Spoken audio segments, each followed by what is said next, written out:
Hi everyone, in front of me I've got INFINIX Note 40 Pro and let me share with you how to allow unknown sources on this device. So let's start with opening the settings, and here we have to scroll in order to find app management. Then let's scroll and tap on special boxes and find install unknown apps. It should be at the top of the list. And as you can see here, we've got the list of apps which are allowed or not allowed to install some content. And of course we can change it. Just tap on the app and tap on the switcher. After getting back, you can see that the Chrome is right now allowed to install something.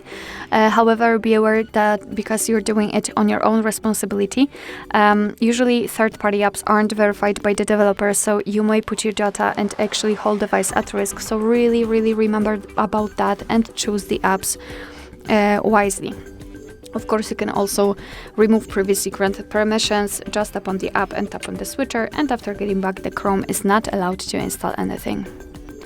Alright, so that will be all. Thank you so much for watching. I hope that this video was helpful, and if it was, please hit the subscribe button and leave the thumbs up.